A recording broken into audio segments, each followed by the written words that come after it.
Everyone and welcome back. എല്ലാവരും നല്ല happy ആയിട്ടും ഹെൽത്തി ആയിട്ട് ഇരിക്കുന്നു എന്ന് വിശ്വസിക്കുന്നു. ഇന്ന് നമുക്കൊരു ദൂരയാത്ര ഉണ്ട് കേട്ടോ. വേറെ എവിടേക്കല്ല, നമ്മൾ ചോറ്റാനിക്കര അമ്പലത്തിൽ പോവാണ്. നമ്മുടെ ഇവിടെ നിന്ന് അത്യാവശ്യം ദൂരമുള്ളതുകൊണ്ട് നേരത്തെ പോകണം.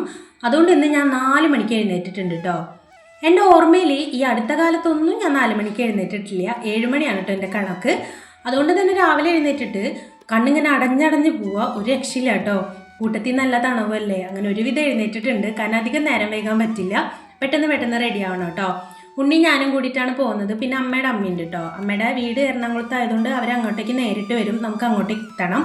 അവരെത്തുന്ന ആ ഒരു സമയം നോക്കി നമുക്കും എത്തണം കേട്ടോ. ഉണ്ണിനെ വിളിച്ചപ്പോൾ അവൾ പറഞ്ഞു നീ പോയി ചായ വെക്കുക, എന്നിട്ട് ഞാൻ എഴുന്നേക്കാന്ന്. പിന്നെ ഞാൻ അടുക്കളയിൽ വന്ന് കട്ടനൊക്കെ വെച്ച് പോയി ബ്രഷ് ചെയ്തിട്ടുണ്ട് കേട്ടോ. ഇന്ന് നമുക്ക് വേഗം കുളിക്കാം. അപ്പം ഞാനിന്ന് ഇടാനുള്ള ഡ്രസ്സ് സാധനങ്ങളൊക്കെ ഒന്ന് സെറ്റാക്കി വെച്ചിട്ട് പോയി കുളിക്കാമെന്ന് വിചാരിച്ചു കേട്ടോ. കാരണം വെള്ളമാവാൻ ഇത്തിരി സമയം എടുക്കും. അപ്പം അതും വേഗത്തിൽ എടുത്തു വെച്ചിട്ടുണ്ട് കേട്ടോ.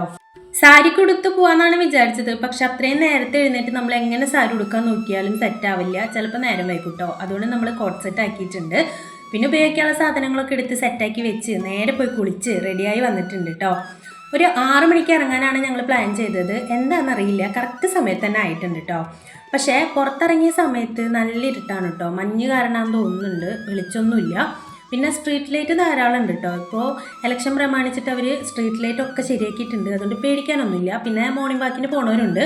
പിന്നെ കുറച്ച് പട്ടികളുടെ ശല്യം ഉണ്ട് കേട്ടോ. പിന്നെ അവർ നമ്മൾ ഉപദ്രവിക്കാത്തതുകൊണ്ട് വലിയ കുഴപ്പമൊന്നുമില്ല. പിന്നെ നമുക്ക് സെൻറ്ററിലോട്ട് ഒരു 10 മിനിറ്റ് നടക്കാനുണ്ട് കേട്ടോ. അപ്പോൾ ഞാനും ഉണ്ണിയും കൂടി നടന്നിട്ടുണ്ട്. അവിടെ വന്ന് എത്തുന്ന വരെയുള്ള ഞങ്ങളുടെ എല്ലാ പ്ലാനിങ്ങും കറക്റ്റായിരുന്നു. പക്ഷേ ഇവിടെ വന്നതിന് ശേഷമാണ് അബദ്ധം മനസ്സിലായത്. 6:15 എത്തിയ ഞങ്ങൾക്ക് 6:40 കേട്ടോ ബസ് കിട്ടിയത്. കാരണം റോഡ് പണി കാരണം പല ബസ്സുകളും ഇപ്പോൾ ഓടണില്ല. അതുകൊണ്ട് രാവിലത്തെ ബസ്സൊന്നും ഇല്ല കേട്ടോ. പിന്നെ കിട്ടിയതായല്ലോ എന്ന് വിചാരിച്ചു. ഓട്ടോ നോക്കിയിട്ടും കാണുന്നില്ല. ഞങ്ങൾ രാമൻ്റെ ഇവിടെ വന്ന് തൊഴുതിട്ട് പോകാനുള്ള പ്ലാൻ ഉണ്ടായിരുന്നു കേട്ടോ. പിന്നെ അത് മുടക്കണ്ടെന്ന് വെച്ച് കയറി തൊഴുതിട്ടുണ്ട്. ശിവലിയുടെ ടൈമായിരുന്നു കേട്ടോ. പിന്നെ ഞങ്ങൾ ഇവിടെ നിന്ന് തന്നെ ചായ കുടിച്ചിട്ട് പോകാമെന്ന് വിചാരിച്ചു. കാരണം ഇനിയിപ്പോൾ ഇടയിൽ എന്തായാലും നിൽക്കില്ല. 2.5 മണിക്കൂറോളം നമുക്ക് ട്രാവൽ ചെയ്യാനുണ്ട് കേട്ടോ. പിന്നെ അവിടെ നിന്നും ഉണ്ട്. അപ്പോൾ എന്തായാലും ഒരു 3-3.5 മണിക്കൂർ എടുക്കും. അപ്പോൾ എന്തായാലും വിശക്കും. ഇടയിലൊന്നും ഇറങ്ങണ്ടല്ലോ എന്ന് വെച്ച് ഇവിടെ നിന്ന് തന്നെ ചായ കുടിച്ചിട്ടുണ്ട് കേട്ടോ. ചായ കുടിച്ച് ഇറങ്ങുമ്പോഴേക്കും ആനയൊക്കെ പോയിട്ടുണ്ട്.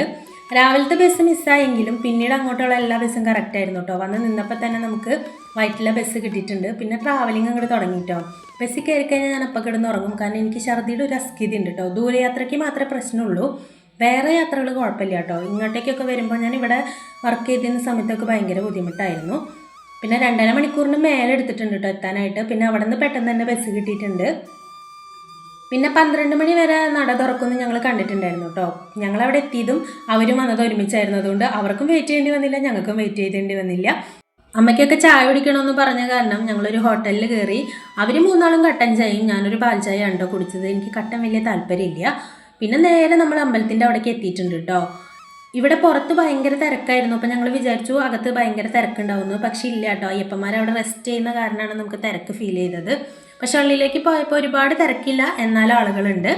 ആദ്യം പോയത് കീഴ്ക്കാവിലോട്ടാണ് കേട്ടോ. പിന്നെ നമുക്ക് ഇവിടെ അധികം വീഡിയോസ് കാര്യങ്ങളൊന്നും തന്നെ എടുക്കാൻ പറ്റില്ല. അപ്പോൾ എന്തായാലും അവർ പറഞ്ഞ സ്ഥിതിക്ക് നമ്മളത് ചെയ്യുന്നതും ശരിയല്ലല്ലോ എന്ന് വിചാരിച്ച് അവർ പറഞ്ഞ സ്ഥലത്തൊന്നും നമ്മൾ വീഡിയോ എടുത്തിട്ടില്ല കേട്ടോ.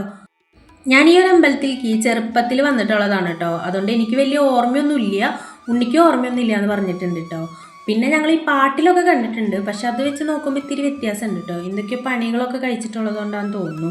പിന്നെ കീഴ്ക്കാവിലൊക്കെ തൊഴുത് നമ്മൾ മേൽക്കാവിലും വന്ന് നല്ല പോലെ തൊഴുതിട്ടുണ്ട് കേട്ടോ. പിന്നെ അന്നദാനത്തിൻ്റെ ക്യൂവിൽ കയറി നിന്നിട്ടുണ്ട്. ഫസ്റ്റ് പന്തിയിൽ തന്നെ കയറിയാൻ പറ്റി കേട്ടോ. നല്ല സദ്യയായിരുന്നു, പറയാതിരിക്കാൻ പറ്റില്ല. 3 കറികളൊക്കെ ഉണ്ടായിരുന്നു കേട്ടോ. പിന്നെ പായസം ഉണ്ടായിരുന്നു. അതൊക്കെ കഴിച്ച് നമ്മൾ റെസ്റ്റ് ചെയ്തിട്ടാണ് പിന്നെ പോയത്. ശരിക്കും പറഞ്ഞ അമ്പലത്തിൽ വന്നിട്ട് ഒരു ബുദ്ധിമുട്ടുണ്ടായിരുന്നില്ല കേട്ടോ. അത്യാവശ്യം നല്ല രീതിയിൽ നമുക്ക് തൊഴാൻ പറ്റി. അതിനൊന്നും ഒരു മുടക്കാൻ പറ്റിയില്ല. പക്ഷേ നമുക്ക് ഏറ്റവും ബുദ്ധിമുട്ടുണ്ടായിരുന്നത് ട്രാവലിംഗ് ആയിരുന്നു കേട്ടോ. ഇരുന്നിരുന്ന് ഭയങ്കര ബുദ്ധിമുട്ടായി. പക്ഷേ സീറ്റൊക്കെ കിട്ടിയിട്ടുണ്ടായിരുന്നു. അപ്പോൾ ഇന്നത്തെ വ്ളോഗിൻ്റെ എൻ്റെക്ക് വന്നിരിക്കുകയാണ്. നിങ്ങൾക്ക് ഇഷ്ടപ്പെട്ടു എന്ന് വിചാരിക്കുന്നു. നാളെ മറ്റുള്ള വ്ളോഗായിട്ട് വരാം.